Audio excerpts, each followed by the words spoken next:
And now we must turn to the issue of gun violence in America today, because the latest mass shootings in Aurora, Colorado, and Newtown, Connecticut leave us all, liberal and conservative, Republican and Democrat, appalled and disgusted at the carnage. Now, some people, and that includes many of you in this room tonight, want to place the blame for this horror on things like 30-round magazines or semi-automatic rifles. We want to blame something, anything that we can control. But what we really want to ban is violence and murder and insanity. Now, we don't talk about that, though, because deep in our hearts, each of us knows that violence and murder and insanity are built into the human condition and likely always will be. You know, there are two kinds of animals in this world, predators and prey. No one watches a leopard chase down a gazelle and denies that the gazelle has a right to use its hooves and horns to protect itself from the predator. But there are people in this room tonight and all across the country who would deny that same right to self-defense to other human beings. Such people seem to think that the way to stop the leopard is to cut the horns off of the gazelle, that by somehow making it easier for the predator will simply go away. My friends, this is insane. When you make it easier for the predator, you get more predators. So let's start with the so-called assault weapons, more properly known as semi-automatic rifles. In 2011, the total firearm murders came to 8,583, according to the FBI. Now, during that time, the total murders committed by rifles, all rifles, not just semi-automatic rifles, were 323. That's 3% of all murders. Hammers and clubs kill half again as many people as rifles. Hands and feet murder twice as many. And knives kill 5 times more Americans than all rifles combined. Preventable medical errors kill about 98,000 people per year. Medical malpractice kills more than 12 times as many people as are murdered in the U.S. each year. That's more than 300 times the number killed by all rifles, not just the so-called assault rifles. And yet, no one talks about limits on hammers or knives or doctors or hospitals.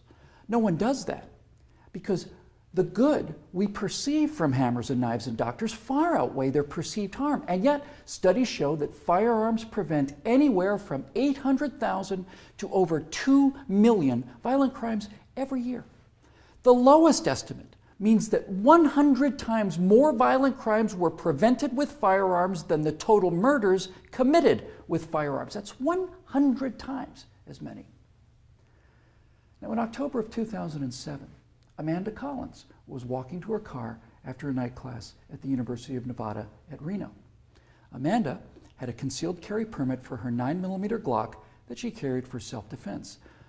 Unfortunately for Amanda, UNR is, like most college campuses, a gun-free zone. So, like the law-abiding citizen that she is, she did not have her gun with her in this gun-free zone when she was attacked by James Bila. Bila raped her on the UNR campus less than 300 yards from the campus police office. He then walked away, and a few months later, this human predator went on to murder 19-year-old Breonna Dennison. Amanda Collins went on to say, quote, "I know, having been the first victim, that Breonna Dennison would still be alive had I been able to defend myself that night," unquote. Therefore, I am directing the virtual Attorney General to aggressively challenge any gun control laws that violate Amanda Collins' right not to be raped and Breonna Dennison's right not to be murdered. You're not forced to abandon your First Amendment right when you enter Chicago or New York, or your Fifth Amendment rights when you walk onto a college campus. As virtual president, I will veto on the spot, without hesitation, but with a great deal of pleasure, any and all attempts to destroy any of the Bill of Rights of the Constitution of the United States of America.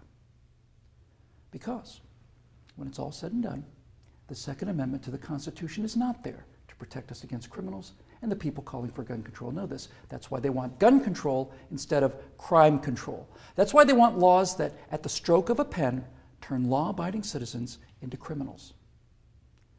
The Second Amendment is there to protect the American people from tyranny. The Second Amendment is there to protect the American people from politicians. The Second Amendment is there to protect the American people from us. Now, Some politicians claim America deserves a vote on this issue. Okay, let's have a vote. Those of you advocating infringement on the right of the people to keep and bear arms need to go to the American people with the 28th Amendment, which would simply read, the Second Amendment to the Constitution is hereby repealed. That would, for the first time, give you the legal authority to do what you have been doing and what you are trying to do now in direct violation of your oath of office to defend the entire Constitution of the United States, not just the parts you happen to approve of. So go ahead, go to the American people and tell them that ultimate power is no longer to be vested in the people who can't be trusted with that power according to you. Tell them only the government can have that power now. You go out there and try to convince the people of the 38 states that you're going to need to get that amendment passed to agree with your opinion of them versus their opinion of you. I dare you.